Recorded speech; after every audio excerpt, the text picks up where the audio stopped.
બનાસકાંઠા જિલ્લાના કાંકરેજ તાલુકાના 7 મધ્યાહન ભોજન કેન્દ્ર સંચાલકના ઇન્ટરવ્યુ આપવા 48 ઉમેદવાર પહોંચ્યા મામલતદાર કચેરીમાં। બનાસકાંઠા જિલ્લા કાંકરેજ તાલુકા મામલતદાર કચેરી દ્વારા 6 મધ્યાહન ભોજન કેન્દ્ર પર સંચાલકની ભરતી અન્વયે જાહેરાત કરવામાં આવી, જેમાં છેલ્લી તારીખ 26/7/2024 ના રોજ કાંકરેજ મામલતદાર ભરતભાઈ દરજી, કાંકરેજ તાલુકા વિકાસ અધિકારી એ પંડ્યા અને કાંકરેજ તાલુકા પ્રાથમિક શિક્ષણાધિકારી ભરતભાઈ ચૌધરીની પેનલ દ્વારા 7 મધ્યાહન ભોજન કેન્દ્રના સંચાલકો અરજદારોના ઇન્ટરવ્યુ લેવાની પ્રક્રિયા હાથ ધરવામાં આવી।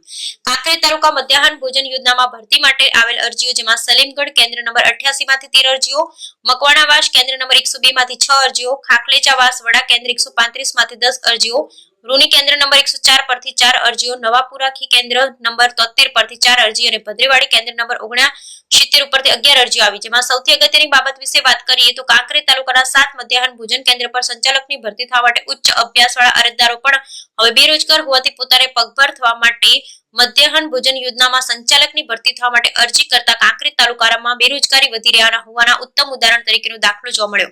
ત્યારે માત્ર 6 કેન્દ્રો પર 48 અરજીઓ આવતા ભારે ચર્ચાનો વિષય બન્યો। જો કે કોને કેટલા મેરિટ પ્રમાણે સમાવેશ કરવામાં આવશે એ હજુ સુધી નક્કી કરવામાં આવ્યું નથી, પરંતુ ડોક્યુમેન્ટ વેરિફિકેશન કરી અરજદારોને મામલતદાર ભરતભાઈ દરજી પોતે જ અરજદારોનું ઇન્ટરવ્યુ લઈ રહ્યા છે। ત્યારે હવે 48 માંથી કેટલાક લોકોની પસંદગી કરવામાં આવે એ જોવું રહ્યું।